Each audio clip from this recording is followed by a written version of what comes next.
ಶ್ರೀಗುರುಭ್ಯೋ ನಮಃ ಹರಿ ಓಂ ಯೋಂತಃ ಪ್ರವಿಶ್ಯ ಮಮ ವಾಚಮಿಮಾಂ ಪ್ರಸಕ್ತಾಂ ಸಂಜೀವಯತ್ಯಖಿಲಶಕ್ತಿಧರಸ್ವಧಾಮ್ನಾ ಅನ್ಯಾಂಶ್ಚ ಹಸ್ತಚರಣಶ್ರವಣತ್ವಗಾದೀನ್ ಪ್ರಾಣಾನ್ ನಮೋ ಭಗವತೆ ಪುರುಷಾಯ ತುಭ್ಯಂ ಭವತಿ ತನಭಾವಾದಿಡಂ ಕೋಪಿ ವಾಗ್ಮಿ ಜಡಮತಿರಪಿ ಜಂತುರ್ಜಾಯತೆ ಪ್ರಾಜ್ಞಮೌಲಿಃ सकलवचनचेतो देवता भारती सा मम वचसि धत्तां सन्निधिं मानसे च तपोविद्याविरक्त्यादिसद्गुणो घाकरानहं वादिराजगुरोन्नन्दे अग्रे भवदाश्रय पूज्याय राघवेन्द्राय सत्यधर्मरताय च भजतां कल्पवृक्षाय नमतां कामधेनवे ब्रह्मचर्य हरिप्रीतिसुविद्यावादशालिनः इष्टदान् कष्टहर्तॄन्नः विद्यामान्यान् मुनीन् नमः श्रीवेदान्तमहाचलं हि परितः संयोज्य सूत्राहिपं सद्वातागमपोषितात्महृदयं तत्पूर्वपक्षासुरैः सिद्धान्तोऽग्सुरैशरैश्च वदितो यः कृष्णदुग्धाम्बुधिः स्वीयानाम् अमृतं प्रयच्छति समां पायाद्गुणोद्यन्मणिः श्रीगुरुभ्यो नमः हरिः ओम्. ಭಗವಂತ ಗೋಪಿಕೆಯರ ಜೊತೆಗೆ ಒಂದು ರೀತಿಯಾಗಿ ಕಣ್ಣಿಗೆ ಕಾಣದೇ ಇರುವಂತಹ ರೀತಿಯಲ್ಲಿ ತಾನು ವ್ಯವಹಾರವನ್ನು ಮಾಡ್ತಾ ಇದ್ದಾನೆ. ತನ್ನಿಮಿತ್ತದಿಂದಾಗಿ ಗೋಪಿಕೆಯರು ಬಹಳ ವ್ಯಥೆಯನ್ನು ಪಡುವವರಾಗಿ ಇದ್ದಾರೆ. ತದನಂತರದಲ್ಲಿ ಭಗವಂತ ಏನು ಮಾಡ್ತಾನೆ ಅಂತಂದರೆ, ರಾಜರು ಅದನ್ನು ಒಳ್ಳೆಯ ರೀತಿಯಲ್ಲಿ ಅದನ್ನು ವರ್ಣನೆ ಮಾಡ್ತಾ ಇದ್ದಾರೆ. ವಿರಹವನ್ನಿಬಲ ಮಲಯಾನಿಲ ಜಗದಿವಾಖಿಲಧಾಮ ಲಯಾನಿಲ ಚಲತಿ ವೀಕ್ಷ ಭಿಯಾಮಲಯಾನಿಲ ಬಲತುದಂತಿ ರಾಮ ಯಾನಿಲಾಹ ಹೇಳ್ತಾರೆ. ನಮಗೆ ಮಲಯ ಪರ್ವತದಿಂದ ಬರತಕ್ಕಂತಹ ಗಾಳಿ, ಅದು ನಮ್ಮನ್ನು, ಗಾಳಿಯೂ ಕೂಡ ಒಂದು ರೀತಿಯಾಗಿ ನಮ್ಮನ್ನು ತುಂಬ ವ್ಯಥೆಯನ್ನು ಪಡಿಸ್ತಾ ಇದೆ. ಯಾಕೆ ಅಂತ ಕೇಳಿದರೆ, ಆ ಗಾಳಿ ನಮ್ಮ ದೇಹವನ್ನು ತಾಕಿದಾಗ ಒಂದು ರೀತಿಯಾಗಿ ನಮಗೆ ತುಂಬ ಒಂದು ರೀತಿಯಾಗಿರತಕ್ಕಂತಹ ದೇಹಕ್ಕೆ ನೋವನ್ನು ಉಂಟು ಮಾಡ್ತಾ ಇದೆ. ತದನಂತರದಲ್ಲಿ ಸದಾ ಕಾಲದಲ್ಲೂ ಕೂಡ ಭಗವಂತ ಜೊತೆಗೆ ಇರಬೇಕು ಅಂತ ಹೇಳಿಕೊಂಡು ಆ ಗೋಪಿಕೆಯರು ಬಯಸ್ತಾ ಇರುವಂಥವರು.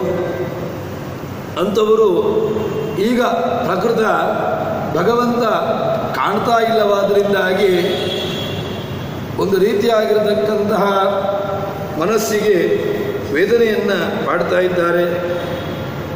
ಅವರಲ್ಲಿ ದೇಹದಲ್ಲಿ ಚೈತನ್ಯ ಇಲ್ಲ. ವಾಸ್ತವಿಕವಾಗಿ ಭಗವಂತ ಅಲ್ಲಿ ಜೀವನ ಇದ್ದರೂ ಕೂಡ ಆ ಚೇತನಕ್ಕೆ ಬೇಕಾಗಿರತಕ್ಕಂತಹ ಒಂದು ರೀತಿಯಾಗಿರ್ತಕ್ಕ ಲವಲವಿಕೆ ಅವರಲ್ಲಿ ಕಾಣಿಸ್ತಾ ಇಲ್ಲ. ಇದನ್ನು ಈ ರೀತಿಯಾಗಿ ರಾಜರು ಹೇಳ್ತಾ ಇದ್ದಾರೆ. ತದನಂತರದಲ್ಲಿ ಭಗವಂತನ ಮೇಲೆ ಆ ಗೋಪಿಕೆಯರು ನಿನ್ನ ಏನು ಹೇಳಿರತಕ್ಕಂತಹ ಮಾತಿದೆ ಅದನ್ನು ನೀನೀಗ ಸುಳ್ಳನ್ನು ಮಾಡ್ತಾ ಇದ್ದೀಯ. ಯಾಕೆ ಅಂತ ಕೇಳಿದರೆ, ನೀನು ಎಲ್ಲರನ್ನೂ ಕೂಡ ರಕ್ಷಣೆ ಮಾಡ್ತಾ ಇರತಕ್ಕಂಥವನು. ಹಿಂದೆ ಆ ಗೋವರ್ಧನ ಉದ್ಧರಣದ ಸಂದರ್ಭದಲ್ಲಿ ಇಂದ್ರ ಮಳೆಯನ್ನು ಕರೆದಾಗ ಆ ಗೋವರ್ಧನವನ್ನು ಎತ್ತಿ ಎಲ್ಲ ಗೋಪಾಲಕರನ್ನು, ವೃಂದಾವನವನ್ನು, ಗೋಕುಲವನ್ನು ಎಲ್ಲರನ್ನೂ ಕೂಡ ರಕ್ಷಣೆ ಮಾಡಿರತಕ್ಕಂಥವನು ನೀನು.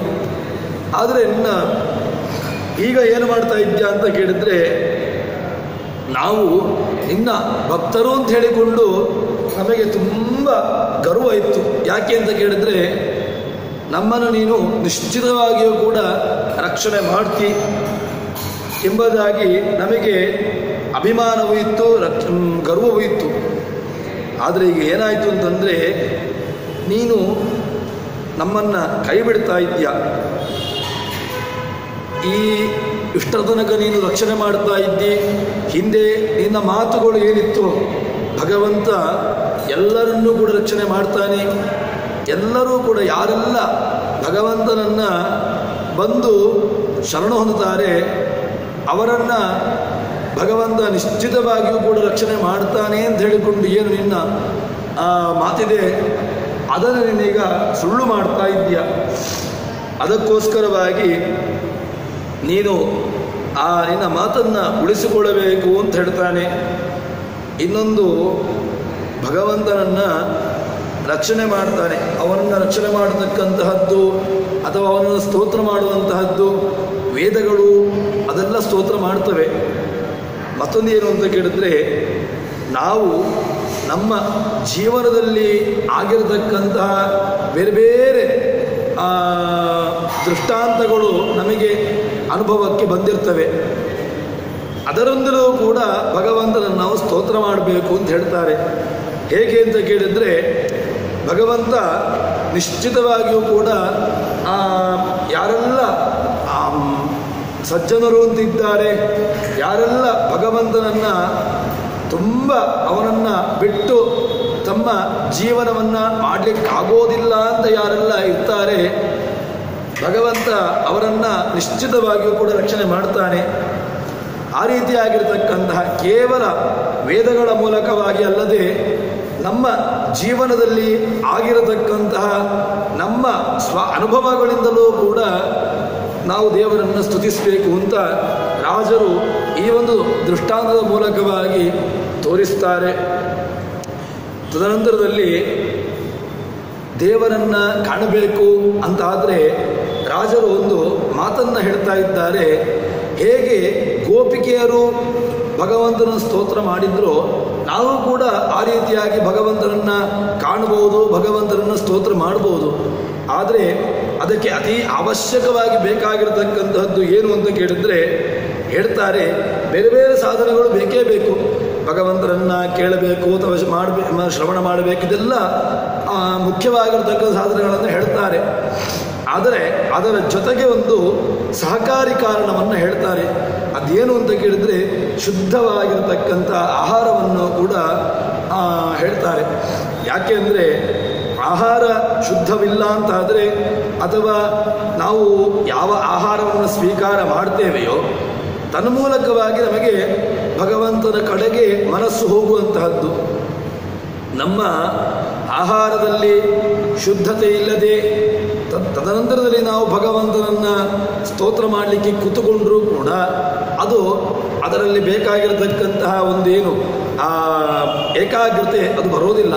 ಯಾಕೆ ಅಂತ ಕೇಳಿದರೆ, ಏಕಾಗ್ರತೆಯನ್ನು ಬರಿಸಿಕೊಳ್ಳಬೇಕು ಅಂತಾದರೆ ಅದಕ್ಕೆ ಅತಿ ಅವಶ್ಯಕವಾಗಿ ಬೇಕಾಗಿರತಕ್ಕಂತಹದ್ದು ಏನು ಅಂತಂದರೆ ಶುದ್ಧವಾಗಿರತಕ್ಕಂಥ ಆಹಾರ. ತಾನು ಶುದ್ಧವಾಗಿರತಕ್ಕಂಥ ಆಹಾರವನ್ನು ತಿಂದಾಗ ಅದು ಮೂರು ರೀತಿಯಾಗಿ ವಿಭಾಗವಾಗಿ ಒಂದು ರೀತಿಯಾಗಿ ಸೂಕ್ಷ್ಮ ಭಾಗ ಮನಸ್ಸಾಗಿ ಪರಿಣಾಮವಾಗ್ತದೆ. ಆ ಮನಸ್ಸಾಗಿ ಪರಿಣತವಾಗಿರತಕ್ಕಂತಹ ಭಾಗ ಏನಿದೆ ಅದು ನಮಗೆ ಈ ಭಗವಂತನಲ್ಲಿ ಮನಸ್ಸನ್ನು ಇಡುವಲ್ಲಿ ಅದು ಒಳ್ಳೆಯದು ಅಂತ ಅನಿಸುವಂತಹದ್ದು. ಅದಕ್ಕೋಸ್ಕರವಾಗಿ ಈ ಗೋಪಿಕೆಯರು ಶುದ್ಧವಾಗಿರತಕ್ಕಂಥ ಆಹಾರ, ಅದೇ ಶುದ್ಧವಾಗಿರತಕ್ಕಂಥ ಮನಸ್ಸು, ಶುದ್ಧವಾಗಿರತಕ್ಕಂತಹ ಅಂತಃಕರಣ, ಇವುಗಳೆಲ್ಲದರ ಮೂಲಕವಾಗಿ ಅವರು ಭಗವಂತನನ್ನು ಸ್ತೋತ್ರ ಮಾಡ್ತಾ ಇದ್ರು. ನಾವು ಅಪರಾಧಿಗಳು. ಯಾಕೆ ನಮ್ಮಲ್ಲಿ ಅದನ್ನು ಒಂದು ರೀತಿಯಾಗಿ ಹೇಳ್ತಾರೆ. ಏನು ಅಂತಂದರೆ, ನಾವು ನಿರ್ದೋಷಿಗಳು. ಅದು ಯಾವಾಗ ಅಂತ ಕೇಳಿದ್ರೆ, ಯಾವುದೋ ಒಂದು ಅನ್ಯರ ಮನೆಯಲ್ಲಿ ಅನ್ನಾದಿಗಳನ್ನು ಸ್ವೀಕಾರ ಮಾಡಿದಾಗ ಅಥವಾ ಯಾವುದೋ ಒಂದು ಎಲ್ಲಿಂದಲೋ ತಂದಿರತಕ್ಕಂಥ ಆಹಾರ ಅನ್ನಾದಿಗಳನ್ನು ಸ್ವೀಕಾರ ಮಾಡಿದೆವು ಅಂತ ಹೇಳಿದರೆ ಅದು ನಮ್ಮನ್ನು ಭಗವಂತನಲ್ಲಿ ಮನಸ್ಸನ್ನು ಇಡುವುದಕ್ಕೆ ಅದು ಸಾಧ್ಯವನ್ನು ಮಾಡಿಕೊಡುವುದಿಲ್ಲ. ಯಾಕೆ ಅಂತ ಕೇಳಿದರೆ ಆ ಮನಸ್ಸು ಅದು ಕಲುಷಿತವಾಗಿರತಕ್ಕಂಥ ಆಹಾರವನ್ನು ತಿಂದು ಪರಿಣತವಾಗಿರತಕ್ಕಂತಹದ್ದು. ಅದಕ್ಕೋಸ್ಕರವಾಗಿ ಅದು ಮನಸ್ಸು ಭಗವಂತನ ಕಡೆಗೆ ಇರಿಸಬೇಕು ಅಂತ ಹೇಳಿದಾಗ ಆ ಮನಸ್ಸು ಏಕಾಗ್ರತೆಯನ್ನು ಹೊಂದೋದಿಲ್ಲ. ಈ ಅನ್ನದ ಪ್ರಭಾವದಿಂದಾಗಿ ಇಲ್ಲಿ ಈಗ ಏನು ಅಂತ ಹೇಳ್ತಾರೆ ಅಂತ ಹೇಳಿದ್ರೆ, ನಾವು ಮಾಡಿರತಕ್ಕಂಥ ಆಹಾರವನ್ನು ಯಾರೋ ಯಾವುದೇ ರೀತಿಯಾಗಿದ್ದ ನೈವೇದ್ಯಗಳನ್ನು ಮಾಡದೆ ಅಥವಾ ಭಗವಂತನ ಪ್ರಜ್ಞೆ ಇಲ್ಲದೆ ಯಾವುದೋ ಆಹಾರವನ್ನು ಮಾಡಬೇಕು ಅಂತ ಹೇಳಿಕೊಂಡು ಮಾಡಿರತಕ್ಕಂಥ ಆಹಾರ, ಅದೇ ರೀತಿಯಾಗಿ ಭಗವಂತನಿಗೆ ನೈವೇದ್ಯವನ್ನು ಮಾಡಿ ಅದನ್ನು ಸ್ವೀಕಾರ ಮಾಡಿರತಕ್ಕಂಥ ಆಹಾರ, ಅದರಲ್ಲಿ ತುಂಬ ವ್ಯತ್ಯಾಸಗಳನ್ನು ಕಾಣಲಿಕ್ಕೆ ಬರ್ತದೆ. ಯಾವುದರಲ್ಲಿ ಭಗವಂತನ ನೈವೇದ್ಯ ಇತ್ಯಾದಿಗಳನ್ನು ಮಾಡದೆ ಅದನ್ನು ಯಾರಾದರೂ ಸ್ವೀಕಾರ ಮಾಡಿದರೆ ಅವರ ಮನಸ್ಸು ನಿಶ್ಚಿತವಾಗಿಯೂ ಕೂಡ ಅದು ಭಗವಂತನಲ್ಲಿ ನಿಲ್ಲೋದಿಲ್ಲ. ಯಾಕೆ? ಅದರಲ್ಲಿ ಅದೇ ರೀತಿಯಾಗಿರ್ತಕ್ಕಂತಹ ತಾಮಸ ಶಕ್ತಿಗಳು ಅಥವಾ ತಾಮಸವಾಗಿರ್ತಕ್ಕಂತಹ ಮನಸ್ಸು ಆ ಅನ್ನವನ್ನು ತಿಂದರೆ ಉಂಟಾಗುವಂತಹದ್ದು. ಶುದ್ಧವಾಗಿರ್ತಕ್ಕಂಥ ಆಹಾರ ಯಾವುದೋ ಒಂದು ಒಳ್ಳೆಯ ಸದ್ಗೃಹಸ್ಥ ಅಥವಾ ಒಳ್ಳೆಯ ಜ್ಞಾನಿಗಳ ಮನೆಯಲ್ಲಿ ಅವರು ಹಾಕಿರತಕ್ಕಂತಹ ಅನ್ನವನ್ನು ಸ್ವೀಕಾರ ಮಾಡಿದೆವು ಅಂತ ಹೇಳಿದರೆ ಆವಾಗ ಆ ಅನ್ನದಿಂದಾಗಿ ಮನಸ್ಸು ಕೂಡ ಒಳ್ಳೆಯ ರೀತಿಯಲ್ಲಿ ವಿಕಾಸವನ್ನು ಹೊಂದಿದೆ. ತದನಂತರದಲ್ಲಿ ಆ ಮನಸ್ಸಿನ ಮೂಲಕವಾಗಿ ಭಗವಂತನಲ್ಲಿ ಏಕಾಗ್ರತೆ ಇತ್ಯಾದಿಗಳನ್ನು ಮಾಡುವುದಕ್ಕೋಸ್ಕರವಾಗಿ ಅದು ಸಹಕಾರಿಯಾಗಿದೆ ಎಂಬುದಾಗಿ ರಾಜರು ಈ ಸಾಧನವನ್ನು, ಯಾವುದು ಅವಾಂತರ ಸಾಧನವನ್ನು ಕೂಡ ನಮ್ಮ ಅನ್ನಾದಿಗಳಲ್ಲಿಯೂ ಕೂಡ ಈ ರೀತಿಯಾಗಿರ್ತಕ್ಕಂಥ ಶುದ್ಧತೆ ಬೇಕು ಎಂಬುದನ್ನು ರಾಜರು ತೋರಿಸಿಕೊಡ್ತಾರೆ. ಹೀಗೆ ತೋರಿಸಿಕೊಟ್ಟು ಇನ್ನು ಭಗವಂತನ ನೇಹನಾನಾಸ್ತಿ ಕಿಂಚನ ಅಂತ ಎಲ್ಲರೂ ಕೂಡ ಪ್ರಸಿದ್ಧವಾಗಿ ಒಪ್ಪಿಕೊಂಡಿರತಕ್ಕಂತಹದ್ದು. ಭಗವಂತನ ಯಾವುದೇ ರೀತಿಯಾಗಿ ಅವಯವಿ, ಗುಣ, ಗುಣಿ ಎಲ್ಲಿಯೂ ಕೂಡ ಭೇದ ಇಲ್ಲ ಭಗವಂತನಲ್ಲಿ. ಈ ಒಂದೊಂದು ಅವಯವವನ್ನು ನಾವು ಚಿಂತನೆ ಮಾಡಿದರೂ ಕೂಡ ಭಗವಂತನ ಶುಕ್ಲಕೇಶ, ಕೃಷ್ಣಕೇಶ, ಭಗವಂತನ ಅಂಶ, ಇದು ಒಬ್ಬೊಬ್ಬರ ಅವತಾರ ಕಾಲದಲ್ಲಿ ನಮಗೆ ಒಳ್ಳೆಯ ರೀತಿಯಲ್ಲಿ ಅನುಭವವನ್ನು ಬೇರೆ ಬೇರೆ ಪುರಾಣಗಳು, ಚಿಂತನೆಗಳು ಅದು ತೆರೆದಿಟ್ಟಿವೆ. ಬಲರಾಮನು ಅಥವಾ ಇನ್ನಿತರ ಹೀಗೆ ಬೇಕಾದಷ್ಟು ದೃಷ್ಟಾಂತಗಳು ನಮಗೆ ಸಿಗ್ತವೆ. ಭಗವಂತನ ಒಂದೊಂದು ಅವಯವಗಳು ಕೂಡ ಅಷ್ಟು ಸಾಮರ್ಥ್ಯವನ್ನು ಭಗವಂತನ ಕಣ್ಣಿನ ಮೂಲಕವಾಗಿಯೂ ಸೃಷ್ಟಿಯನ್ನು ಮಾಡಲಿಕ್ಕೆ ಬರ್ತದೆ. ಭಗವಂತನ ಕೈಗಳ ಮೂಲಕವಾಗಿ, ಕಾಲುಗಳ ಮೂಲಕವಾಗಿ, ಯಾವುದರ ಮೂಲಕವಾಗಿಯೂ ಭಗವಂತ ಸೃಷ್ಟಿ, ಸ್ಥಿತಿ, ಸಂಹಾರ, ನಿಯಮನ ಎಲ್ಲವನ್ನೂ ಮಾಡಲಿಕ್ಕೆ ಸಾಮರ್ಥ್ಯ ಇದೆ. ಆದರೆ ನಾವೀಗ ಪ್ರಕೃತವಾಗಿ ಏನು ಅಂತ ಕೇಳಿದರೆ, ರಾಜರು ನಮಗೆ ಹೇಳಿರ್ತಕ್ಕಂತಹದ್ದು ಏನು ಅಂತ ಕೇಳಿದರೆ, ನೀನು ನಮಗೆ ಆ ಒಂದೊಂದು ಅವಯವವನ್ನು ಚಿಂತನೆ ಮಾಡಿದರೂ ಕೂಡ ನಮಗೆ ಮೋಕ್ಷವನ್ನು ನೀಡ್ತೀಯ. ಆದರೆ ನೀನು ವಾಸ್ತವಿಕವಾಗಿ ನಿನ್ನ ಮಾತುಗಳು ಏನು ಅಂತ ಕೇಳಿದರೆ, ಯಾರು ನಿನ್ನನ್ನು ಆಶ್ರಯಿಸಿದ್ದಾರೋ, ಯಾರು ನಿನ್ನನ್ನು ಅನನ್ಯವಾಗಿ ನಿನ್ನನ್ನು ಭಜಿಸ್ತಾರೋ ಅವರನ್ನು ನೀನು ಯಾವತ್ತೂ ಕೂಡ ಅವರನ್ನು ನೀನು ಕೈ ಬಿಡೋದಿಲ್ಲ ಅಂತ ಹೇಳಿಕೊಂಡು ನಿನ್ನ ಈ ಒಂದು ಧರ್ಮ ಅದನ್ನು ನೀನು ಈಗ ಒಂದು ರೀತಿಯಾಗಿ ನಮಗೆ ಅದನ್ನು ತೋರಿಸ್ತಾ ಇಲ್ಲ. ಯಾಕೆ? ನೀನು ಈಗ ನಮ್ಮನ್ನು ಒಂದು ರೀತಿಯಾಗಿ ಕೈ ಬಿಟ್ಟಿದ್ದೀಯ. ಯಾಕೆ? ನಾವು ನಿನ್ನಲ್ಲಿ ಇಷ್ಟು ಕಳಕಳಿಯಿಂದಾಗಿ ಅಥವಾ ನಿನ್ನನ್ನು ಬೇರೆ ಬೇರೆ ಮುಖದಿಂದಾಗಿ ನಿನ್ನನ್ನು ಪ್ರಾರ್ಥಿಸಿದ್ರೂ ಕೂಡ ನೀನು ನಮಗೆ ದರ್ಶನವನ್ನು ನೀಡ್ತಾ ಇಲ್ಲ.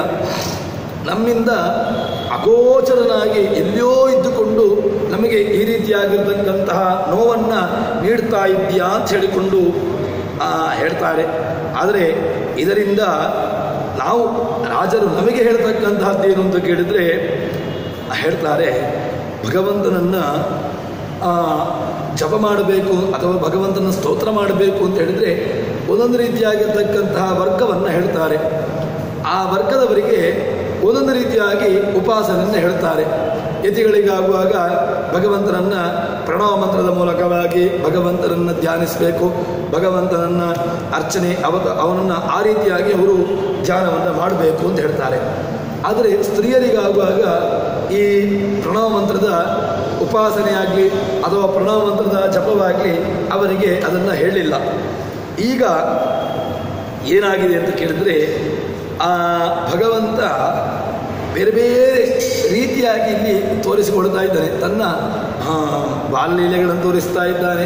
ಇನ್ನು ಮುಂದೆ ತಾನು ಬೆಳೆದು ಕೂಡ ಇನ್ನೂ ಕೂಡ ವಿಶಿಷ್ಟವಾಗಿರ್ತಕ್ಕಂಥ ಲೀಲೆಗಳನ್ನು ಅವನ ಜಗತ್ತಿಗೆ ಲೀಲಾಮಾನುಷ ವಿಗ್ರಹ ಭಗವಂತನ ಸ್ತೋತ್ರವನ್ನು ಹೇಳುವಾಗಲೇ ಹೇಳ್ತಾರೆ, ಅವನು ಮನುಷ್ಯ ರೂಪವನ್ನು ತಡೆದುಕೊಂಡು ಬಂದಿದ್ದಾನೆ ಅಂತ ಹೇಳಿದ್ರೆ ಅದು ಯಾಕೆ ಅಂತ ಕೇಳಿದರೆ ಅದು ಅವನಿಗೋಸ್ಕರ ಅಲ್ಲ.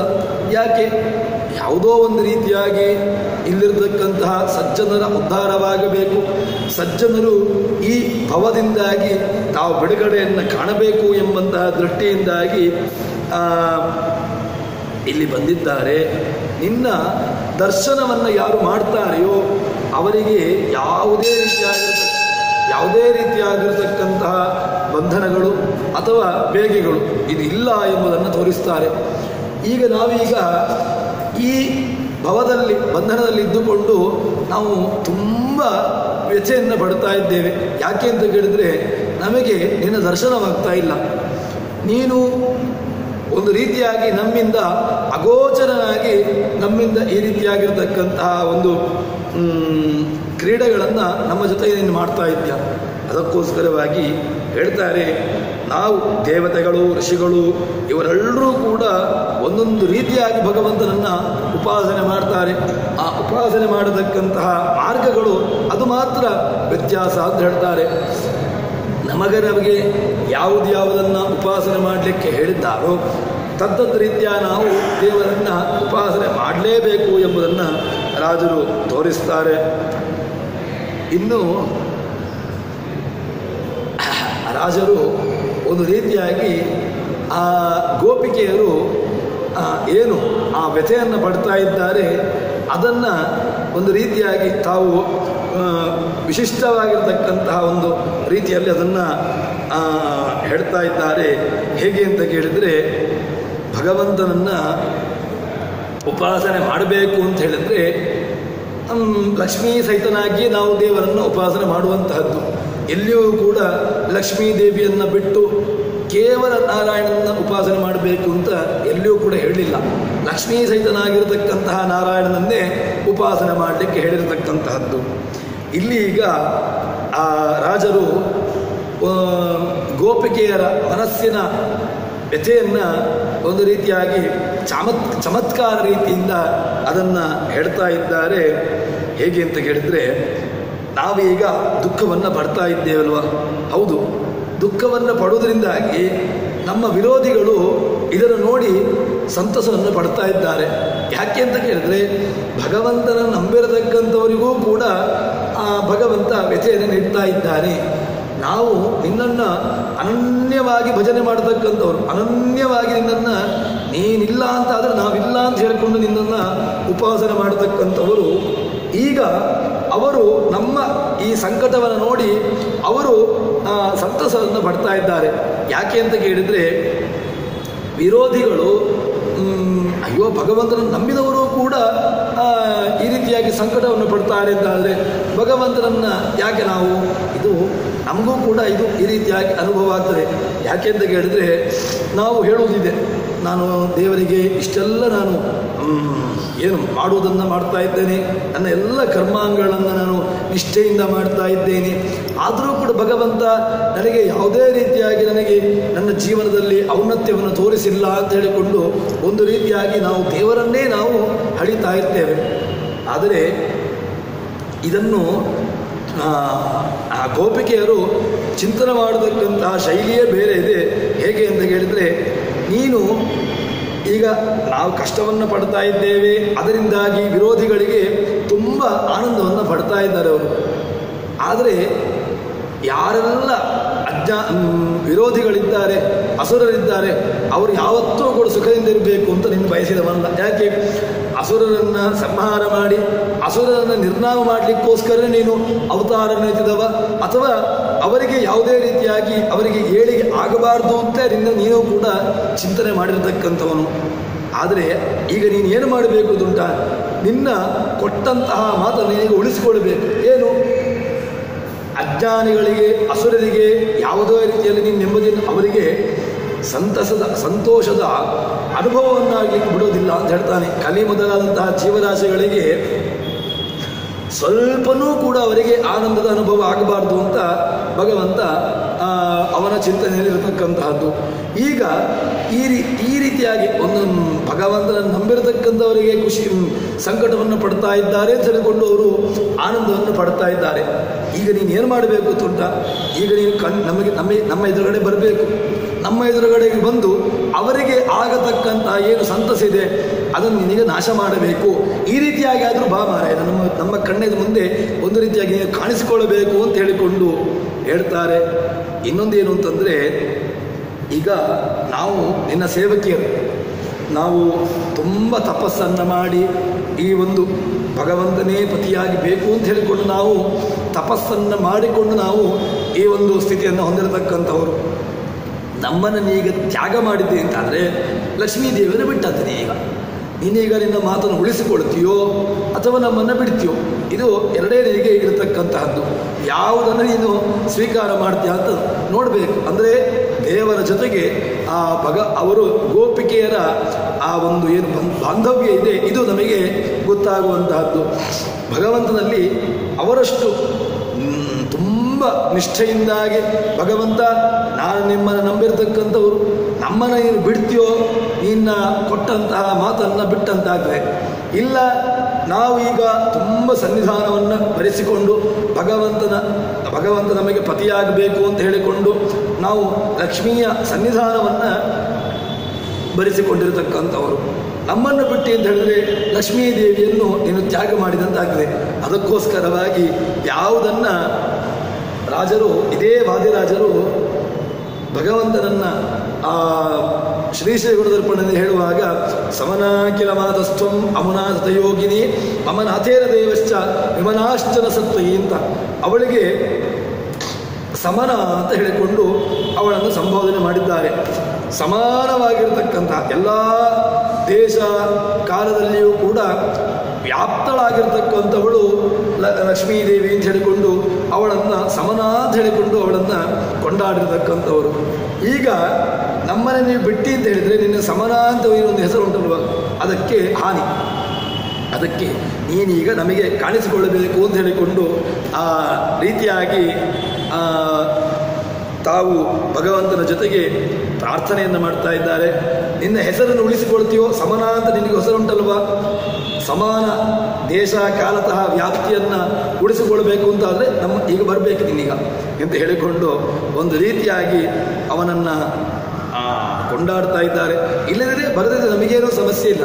ನಿನ್ನ ಹೆಸರು ಉಂಟಲ್ವ, ಅದಕ್ಕೆ ಚ್ಯುತಿ, ಅದನ್ನು ಯಾರೂ ಕೂಡ ಮುಂದೆ ಯಾರೂ ಕೂಡ ಉಪಾಸನೆ ಮಾಡಬಾರ್ದು. ಆ ರೀತಿಯಾಗಿರ್ತಕ್ಕಂತಹ ವ್ಯವಸ್ಥೆ ಆಗ್ತದೆ.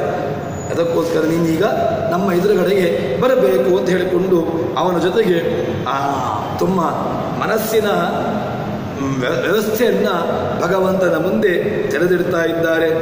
ಇದನ್ನೇ ಹೇಳ್ತಾರೆ, ನಾವು ದೇವರನ್ನು ಉಪಾಸನೆ ಮಾಡೋದು, ದೇವರು ನಮಗೆ ಬರುವಂತಹದ್ದು ಲಕ್ಷ್ಮೀದೇವಿಯ ಸಹಿತನಾಗಿ ಭಗವಂತ ನಮಗೆ ಕಾಣಿಸಿಕೊಳ್ಳುವಂತಹದ್ದು ಎಂಬುದಾಗಿ ರಾಜರು ನಮಗೆ ಇದನ್ನು ವ್ಯವಸ್ಥೆಯನ್ನು ತೆರೆದಿಡ್ತಾ ಇದ್ದಾರೆ. ತದನಂತರದಲ್ಲಿ ಹೇಳ್ತಾರೆ ರಾಜರು, ನಾವು ಗೋಪಿಕೆಯರಾಗಿ ಹುಟ್ಟಿದ್ದೇವೆ. ನಾವು ಗೋಪಿಕೆಯರಾಗಿ ಹುಟ್ಟಿರತಕ್ಕಂತಹದ್ದೇನು?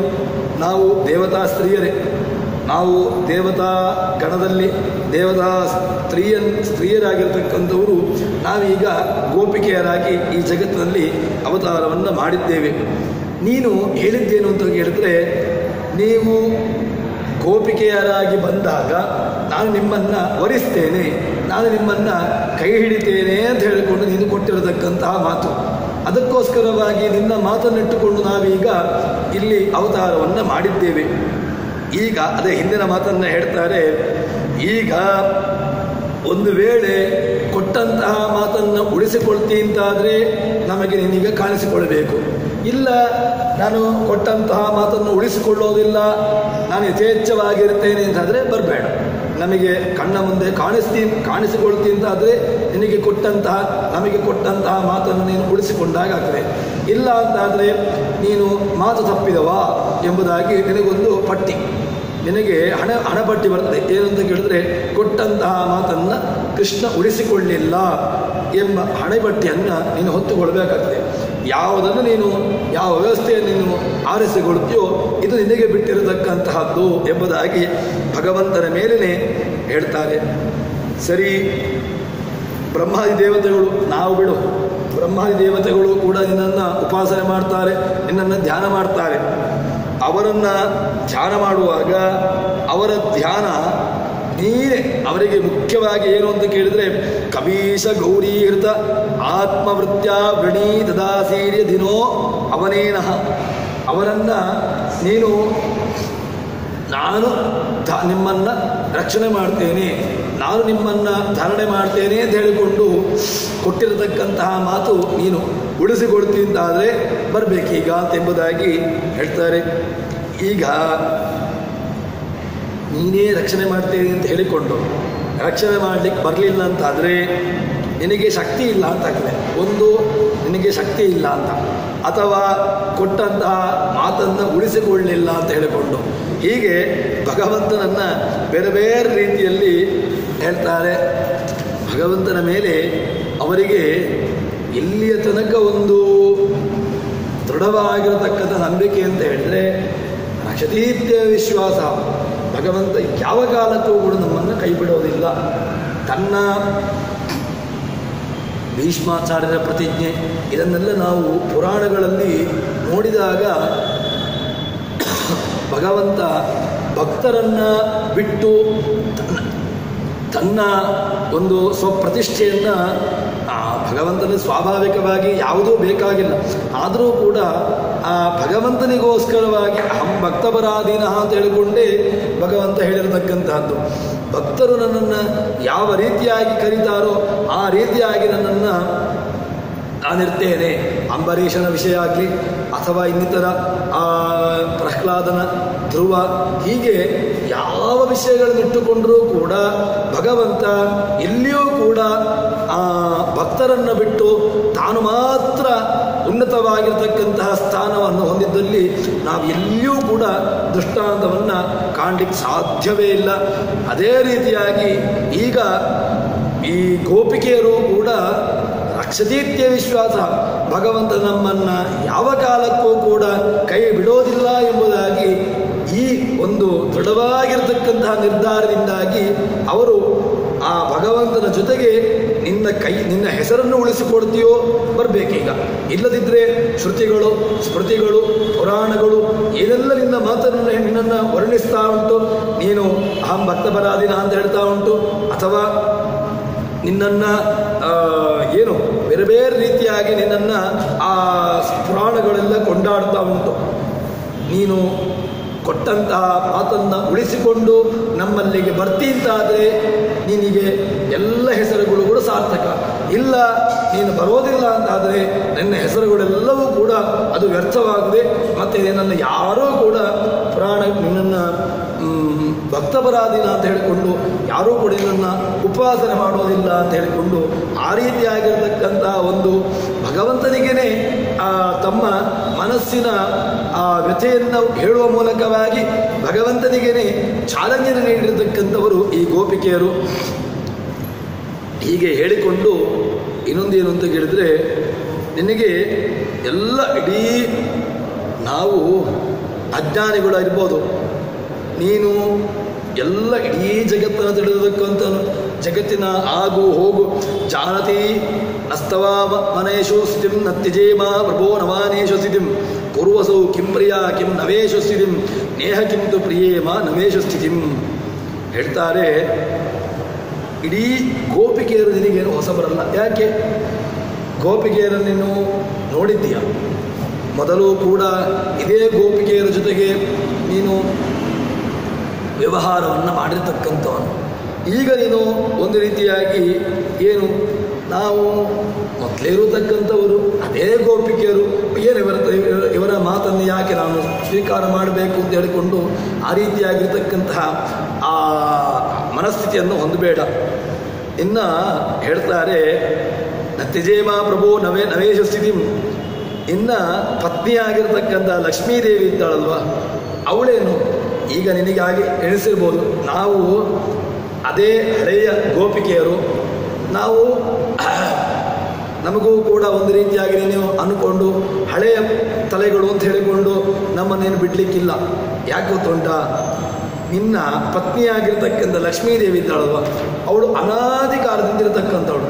ಅವಳೇನು ಈಗ ಅವಳು ಈಗ ಏನು ಯುವತಿಯ ಅಲ್ಲ, ಅವಳು ಅನಾದಿ ಕಾಲದಿಂದಿರತಕ್ಕಂಥವಳು. ರಾಜರು ಆ ಲಕ್ಷ್ಮೀದೇವಿಯನ್ನು, ಆ ಗೋಪಿಕೆಯರನ್ನು ಒಂದು ರೀತಿಯಾಗಿ ಆ ಯುವಾವಸ್ಥೆಯಲ್ಲಿರತಕ್ಕಂಥವರನ್ನು ಒಂದು ತುಲನೆ ಮಾಡಿಕೊಂಡು ಹೇಳ್ತಾ ಇದ್ದಾರೆ. ಈಗ ಗೋಪಿಕೆಯರು ನಾವು ಹಳೆ ಬರುವಂತ ಎನಿಸ್ಕೊಂಡು ನೀನೀಗ ನಮ್ಮಲ್ಲಿಗೆ ಬರದೇ ಇರ್ಬೋದು. ನಿನ್ನ ಪತ್ನಿಯಾಗಿರ್ತಕ್ಕಂಥ ಲಕ್ಷ್ಮೀದೇವಿ ಇದ್ದಾಳಲ್ವ, ಅವಳೇನು ಈಗ ಯುವತಿಯ ಅನಾದಿ ಕಾಲದ ಇದ್ದಾಳೆ, ಅನಂತ ಕಾಲದ ತನಕ ಇರ್ತಾಳೆ. ಅವಳೇ ನಿನ್ನ ಪತ್ನಿಯಾಗಿ ನಿಯತವಾಗಿ ಇರ್ತಾಳೆ. ಅವಳೇನು ಈಗ ಯುವತಿ ಅಂತ ಅನಿಸಿಕೊಳ್ತಾಳ? ಹಳೇ ತಲೆ ಅವಳು, ಅನಾದಿ ಕಾಲದ ಇದ್ದಾಳೆ. ಇನ್ನು ಮುಂದೆ ನಿನಗೆ ಅವಳೇ ಪತ್ನಿಯಾಗಿರತಕ್ಕಂಥವಳು. ಅವಳನ್ನು ನೀನು ಒಂದು ವೇಳೆ ನಮ್ಮನ್ನು ಬಿಡ್ತಿ ಅಂತ ಆದರೆ ಅವಳನ್ನು ಬಿಡಬೇಕಾಗ್ತದೆ. ಯಾಕೆ? ಅವಳು ಕೂಡ ಹಳೆ ಅನಾಧಿಕಾರದಿರತಕ್ಕಂಥವಳು, ಇನ್ನು ಮುಂದೆಯೂ ಅವಳೇ ಇರುವವಳು. ನೀನು ನಮ್ಮನ್ನು ಬಿಡ್ತಿ ಅಂತ ಆದರೆ ಅವಳನ್ನು ಕೂಡ ನೀನು ಬಿಡಬೇಕಂತ ಪ್ರಸಂಗ ಬರ್ತದೆ. ಅದಕ್ಕೋಸ್ಕರವಾಗಿ ಇನ್ನೊಂದು, ನಮಗೆ ನಿನ್ನ ಪತ್ನಿ ಇದ್ದಾಳಲ್ಲ ಲಕ್ಷ್ಮಿ, ಅವಳಷ್ಟೇನು ನಮಗೆ ವಯಸ್ಸಾಗಿಲ್ಲ. ನಾವು ತುಂಬ ಇನ್ನೂ ಕೂಡ ಯುವತಿಯರಾಗಿ ಇದ್ದೇವೆ. ನಿನ್ನ ಪತ್ನಿಗೆ ಮಾತ್ರ, ಲಕ್ಷ್ಮೀದೇವಿಗೆ ಮಾತ್ರ ತುಂಬ ವಯಸ್ಸಾಗಿದೆ ಎಂಬುದಾಗಿ ಹೇಳ್ತಾರೆ.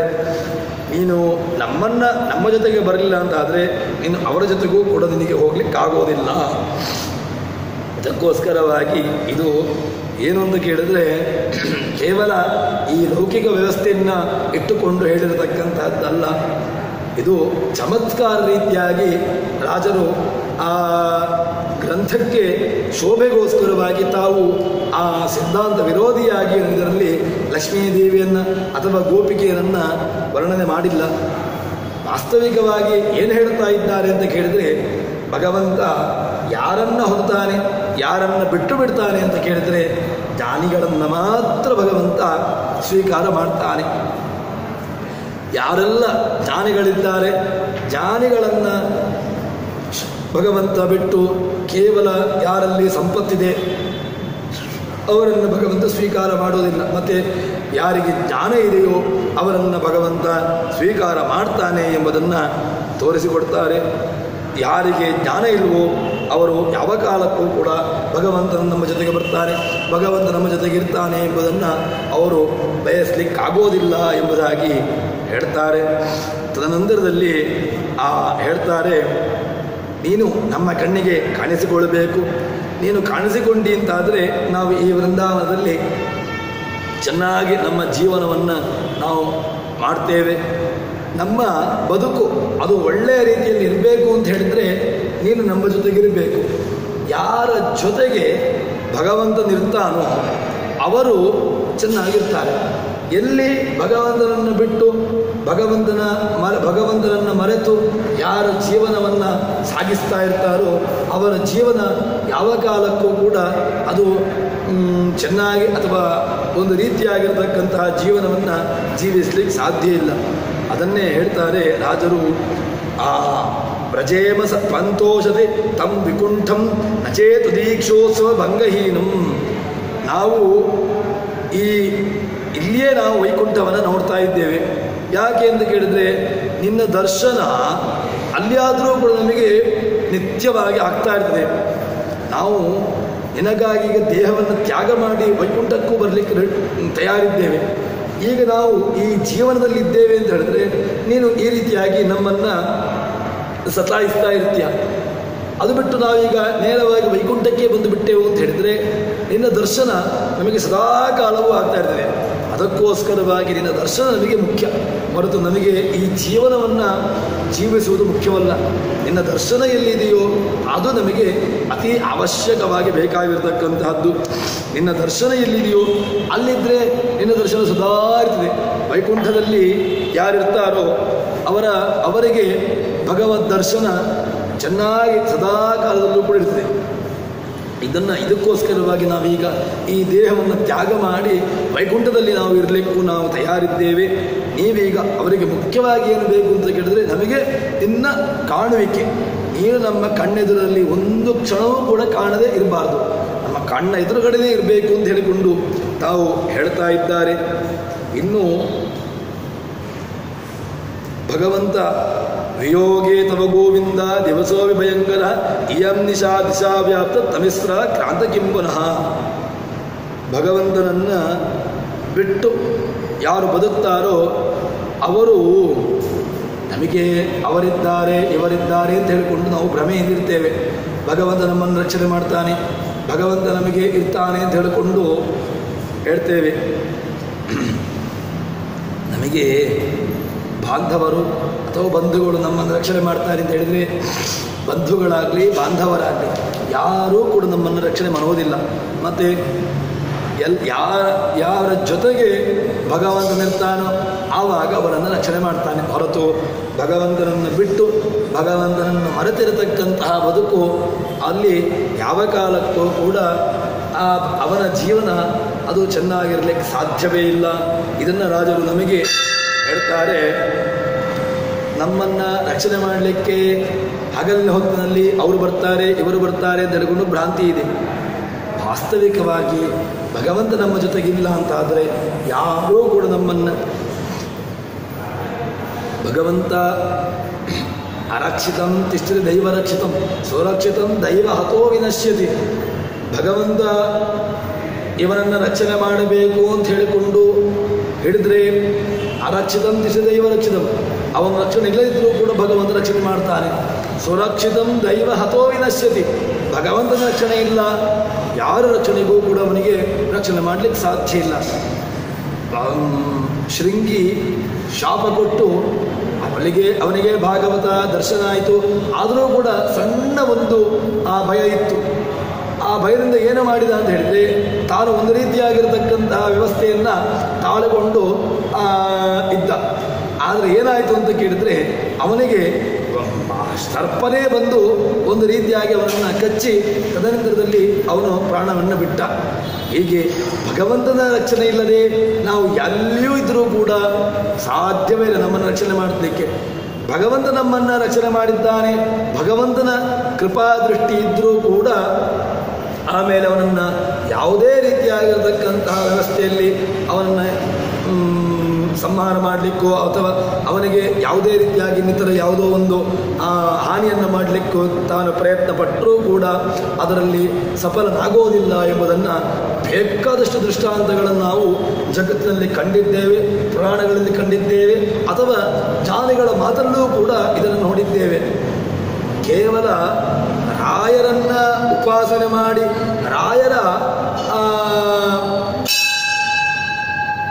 ರಾಯರನ್ನು ಉಪಾಸನೆ ಮಾಡುವ ಮೂಲಕವಾಗಿ ತದನಂತರದಲ್ಲಿ ಅವರ ಕೃಪಾ ದೃಷ್ಟಿಯಿಂದಾಗಿ ಎಷ್ಟೋ ಜನ ಎಷ್ಟೋ ಗಂಡಾಂತರಗಳಿಂದ ಪಾರಾಗಿರತಕ್ಕಂತಹ ದೃಷ್ಟಾಂತವನ್ನು ರಾಮದೇವರ ಭಕ್ತರಾಗಿರತಕ್ಕಂತಹ ರಾಯರು ಮಾಡ್ತಾರೆ ಅಂತ ಅಂದರೆ ನೇರವಾಗಿ ಭಗವಂತ ಸಕಲ ಸಾಮರ್ಥ್ಯ ಉಳ್ಳಂತಹ ಭಗವಂತ ಏನನ್ನು ತಾನೇ ಮಾಡಲಿಕ್ಕಾಗೋದಿಲ್ಲ, ಏನನ್ನೂ ಬೇಕಾದರೂ ಮಾಡಲಿಕ್ಕೆ ಸಾಮರ್ಥ್ಯ ಇದೆ. ಆದರೆ ಆ ನಂಬಿಕೆ ಆ ವಿಶ್ವಾಸ ನಮ್ಮಲ್ಲಿ ದೃಢವಾಗಿರಬೇಕು. ಅದರಲ್ಲಿ ಆ ನಿಶ್ಚಿತವಾಗಿರತಕ್ಕಂತಹ ಬುದ್ಧಿ ನಮಗಿದ್ದಾಗ ಮಾತ್ರ ಈ ರೀತಿಯಾಗಿ ಆಗ್ಲಿಕ್ಕೆ ಸಾಧ್ಯ ಎಂಬುದನ್ನು ರಾಜರು ನಮಗೆ ತೋರಿಸಿಕೊಡ್ತಾರೆ. ದ್ವಿತೀಯಾದ್ವೈ ಭಯಂ ಭವತಿ, ದೇವರ ಅಸ್ತಿತ್ವವನ್ನು ಒಪ್ಪಲಿದ್ರೆ ಭಗವಂತನನ್ನು ಮರೆತು ನಾವು ಬದುಕಿದೆವು ಅಂತ ಹೇಳಿದರೆ ನಿಶ್ಚಿತವಾಗಿ ನಮ್ಮ ಜೀವಮಾನ ಪೂರ್ತಿ ನಾವು ಭಯದಿಂದಲೇ ಬದುಕಬೇಕಾಗ್ತದೆ. ದೇವರನ್ನು ನಂಬಿಕೆಟ್ಟವರಿಲ್ಲವೋ ಅಂತ ಹೇಳಿಕೊಂಡು ದಾಸರು ಕೊಂಡಾಡಿರತಕ್ಕಂಥದ್ದು. ಭಗವಂತನನ್ನು ನಂಬಿ ಭಗವಂತನ ಅಸ್ತಿತ್ವವನ್ನು ಇದ್ದುಕೊಂಡು ಯಾರು ಬದುಕ್ತಾರೋ ಅವನಿಗೆ ಯಾವುದೇ ರೀತಿಯಾಗಿರ್ತಕ್ಕಂತಹ ಭಯ ಇಲ್ಲ ಎಂಬುದನ್ನು ತೋರಿಸಿಕೊಡ್ತಾರೆ. ಇನ್ನು ಸರಿ ಸಮಾಯತೆಯಂ ನಶರೈ ಸಮಾಯತೆ ಸಮಾಯತೆ ತ್ವೇಷು ಕಿಲಾ ಸಮಾಯತೆ ಸಮಾಯತೆ ನಾಂಗ ನಮಸ್ಸಮಾಯತೆ ಸಮಾಯತೆ ವರ್ತ್ಮ ಭಜಾ ಸಮಾಯತೆ ಹೇಳ್ತಾರೆ. ನೀನು ನಮ್ಮ ಜೊತೆಗಿಲ್ಲ ಅಂತ ಹೇಳಿದರೆ ನಮ್ಮ ಜೀವನ ನಮ್ಮ ಸಮಯ ಎಲ್ಲವೂ ಕೂಡ ದುಃಖಭರಿತವಾಗಿರತಕ್ಕಂತಹದ್ದು. ಆ ದುಃಖವಾಗಿರತಕ್ಕಂತಹದ್ದು ನಮಗೆ ಬೇಗ ಹೋಗುವುದಿಲ್ಲ. ಯಾವಾಗ ನಾವು ದುಃಖದಿಂದ ಇರ್ತೇವೆಯೋ ನಮಗೂ ಕೂಡ ಅನುಭವಿಸ್ತಾ ಇರ್ತೇವೆ. ಯಾವುದೋ ಒಂದು ದುಃಖವಾಗಿರ್ತಕ್ಕಂಥ ಸನ್ನಿವೇಶ, ಆ ಸಂದರ್ಭದಲ್ಲಿ ಆ ಸಮಯ ಅದು ಬೇಗ ಹೋಗುವುದಿಲ್ಲ. ಯಾವುದು ಆನಂದಮಯವಾಗಿರ್ತಕ್ಕಂಥ ಸಮಯ ಇರ್ತದೋ ಅದು ಒಂದು ರೀತಿಯಾಗಿ ಬೇಗ ಬೇಗ ನಮಗೆ ಹೋದಂತಹ ಅನುಭವವನ್ನು ಆಗ ಈಗ ನಮಗೆ ಸಮಯ ತುಂಬ ನಿಧಾನ ಆಗ್ತಾ ಇದೆ. ಯಾಕೆ? ನೀನಿಲ್ಲದಿದ್ದಾಗಿ ನಮಗೆ ಈ ಸಮಯ ಅದು ಒಂದು ರೀತಿಯಾಗಿ ನಮಗೆ ದುಃಖವನ್ನು ಉಂಟು ಮಾಡ್ತಾ ಇದೆ. ನೀನು ನಮ್ಮನ್ನು ಬಿಟ್ಟಿದ್ದೀಯ. ನಮ್ಮನ್ನು ಬಿಡಬೇಕಾದವನು ನೀನಲ್ಲ. ಯಾಕೆ ಗೊತ್ತುಂಟ? ನಿನ್ನನ್ನು ಸ್ತ್ರೀಯರ ತ್ಯಾಗ ಯಾರಿಗೆ ಹೇಳಿದ್ದು ಅಂತ ಕೇಳಿದ್ರೆ ಸನ್ಯಾಸಿಗಳಿಗೆ ಹೇಳಿರತಕ್ಕಂಥದ್ದು. ನೀನೀಗ ಸನ್ಯಾಸಿ ಆಗಬೇಡ. ಯಾಕೆ? ನಾನು ನಿನ್ನನ್ನೇ ಹೊಂದಬೇಕು ಅಂತ ಹೇಳಿಕೊಂಡು ನಾವು ತಪಸ್ಸನ್ನು ಮಾಡಿಕೊಂಡು ಈ ಒಂದು ಹಂತಕ್ಕೆ ಬಂದಿರತಕ್ಕಂಥವರು. ನಾವು ಒಂದು ವೇಳೆ ನೀನೀಗ ನಮ್ಮನ್ನು ಬಿಟ್ಟಿ ಅಂತಾದರೆ ನಮ್ಮ ಜೀವನ ನಿನ್ನ ಭಕ್ತರ ದುಃಖವನ್ನು ಪರಿಹಾರ ಮಾಡ್ತೇನೆ ಅಥವಾ ಇನ್ನಿತರ ಏನೋ ಒಂದು ಪಕ್ಷರಹಿತವಾಗಿರು ನಾನು ಯಾರನ್ನೂ ಕೂಡ ನನಗೆ ಇವನು ಬೇಕಾದವನು, ನನಗೆ ಇವನು ಬೇಡದವನು ಅಂತ ಹೇಳಿಕೊಂಡು ಭಗವಂತ ಪಕ್ಷಪಾತ ಮಾಡುವುದಿಲ್ಲ. ಯಾಕೆ? ಭಗವಂತ ಎಲ್ಲರನ್ನೂ ಕೂಡ ಒಂದೇ ರೀತಿಯಾಗಿ ನೋಡತಕ್ಕಂಥವನು. ಇವನು ಬೇಕಾದವನು, ಇವನು ನನಗೆ ಬೇಡದವನು ಅಂತ ಹೇಳಿಕೊಂಡು ಭಗವಂತ ಯಾರನ್ನೂ ಕೂಡ ಪಕ್ಷಪಾತವನ್ನು ಮಾಡಿ ಈ ರೀತಿಯಾಗಿ ತಾನು ನೋಡೋದಿಲ್ಲ. ಆದರೆ ಈಗ ನೀನು ಏನು ಮಾಡಬೇಕು ಅಂತ ನಿನ್ನ ನಿಯಮವನ್ನು ಭಕ್ತರ ದುಃಖವನ್ನು ಪರಿಹಾರ ಮಾಡ್ತೇನೆ ಅಂತ ಹೇಳಿಕೊಂಡು ನೀನೀಗ ಹೇಳಿದ್ಯಲ್ವಾ? ಈಗ ನಮಗೆ ದುಃಖ ಆಗಿದೆ. ಈ ದುಃಖವನ್ನು ಪರಿಹಾರ ಮಾಡಲಿಕ್ಕೋಸ್ಕರವಾಗಿ ನೀನೀಗ ಬರಬೇಕು. ನೀನು ಬಂದಿ ಅಂತ ಹೇಳಿದರೆ ನಮಗೆ ಏನು ದುಃಖ ಇದೆ ಅದು ನಿಶ್ಚಿತವಾಗಿಯೂ ಕೂಡ ಅದು ಪರಿಹಾರವಾಗದೆ ಎಂಬುದರಲ್ಲಿ ಎರಡು ಮಾತಿಲ್ಲ. ಇನ್ನೂ ಭಗವಂತ ನೀನು ಏನನ್ನು ಮಾಡ್ತೀಯೋ ಅದು ನಿನಗೋಸ್ಕರ ಮಾಡುವುದಲ್ಲ. ಭಗವಂತ ಮೊದಲಿಗೆ ನಾವು ನೋಡಿದ್ದೇವೆ, ಭಗವಂತ ಸೃಷ್ಟ್ಯಾದಿಗಳನ್ನು ಮಾಡ್ತಾನೆ. ಸೃಷ್ಟ್ಯಾದಿಗಳನ್ನು ಮಾಡುವುದು ಅವನಿಗೋಸ್ಕರ ಅಲ್ಲ. ಭಗವಂತನಲ್ಲಿ ಯಾವುದೋ ಕಮ್ಮಿ ಇದೆ, ಆ ಕಮ್ಮಿಯನ್ನು ಪೂರೈಸಿಕೊಳ್ಳೋದಕ್ಕೋಸ್ಕರವಾಗಿ ಭಗವಂತ ಜಗತ್ತನ್ನು ಸೃಷ್ಟಿ ಮಾಡಿ ಆ ಕಮ್ಮಿ ಆದದನ್ನು ಈ ಸೃಷ್ಟಿಯ ಮೂಲಕವಾಗಿ ಭಗವಂತ ಪೂರೈಸಿಕೊಳ್ತಾನೆ. ಇಲ್ಲವೇ ಇಲ್ಲ. ಭಗವಂತನಿಗೆ ಲಕ್ಷ್ಮೀದೇವಿಯೂ ಬೇಕಾಗಿಲ್ಲ, ಭಗವಂತನಿಗೆ ಈ ಜಗತ್ತೂ ಬೇಕಾಗಿಲ್ಲ. ಆದರೆ ಲಕ್ಷ್ಮೀದೇವಿಗೆ ಭಗವಂತ ಬೇಕು. ಇದನ್ನು ತೋರಿಸಿಕೊಡ್ತಾರೆ. ನೀನು ಅದೇ ರೀತಿಯಾಗಿ ನಾವು ಗೋಪಿಕೆಯರು ಯಾವುದಕ್ಕೋಸ್ಕರ ಮಾಡ್ತೇವೆ ಅಂತ ಕೇಳಿದರೆ ನಮಗೆ ನಾವೆಲ್ಲವನ್ನೂ ಕೂಡ ಮಾಡತಕ್ಕ ನಿನಗೋಸ್ಕರ. ಅದಕ್ಕೋಸ್ಕರ ನೀನೀಗ ನಮ್ಮನ್ನು ವರಿಸಬೇಕು, ನಮಗೀಗ ಕಾಣಬೇಕು ಎಂಬುದಾಗಿ ಭಗವಂತನ ಮೇಲೆ ತಮ್ಮ ಉತ್ಕಟತಮವಾಗಿರತಕ್ಕಂಥ ಇಚ್ಛೆಯನ್ನು, ತಮ್ಮ ಮನಸ್ಸಿನ ಒಂದು ಆ ವ್ಯಥೆಯನ್ನು ಭಗವಂತನ ಮುಂದೆ ಇಡ್ತಾ ಇದ್ದಾರೆ. ಇನ್ನು ಮುಂದಿನ ಭಾಗವನ್ನು ನಾಳೆ ಸೇರಿದಾಗ ನೋಡೋಣ ಅಂತ ಹೇಳುವಲ್ಲಿ ಹರಿಪ್ರಿಯತಾ ಶ್ರೀಕೃಷ್ಣಾರ್ಪಣಮಸ್ತು. ಸರ್ವಣ ಸಂಪೂರ್ಣ ಸರ್ವದೋಷ ವಿವರ್ಜಿತ ಪ್ರಿಯತಾಂ ಹೃದಯವಾಲಂ ವಿಷ್ಣುರ್ಮೇ ಪರಮಸ್ವರ್ತ. ಶ್ರೀಕೃಷ್ಣಾರ್ಪಣಮಸ್ತು.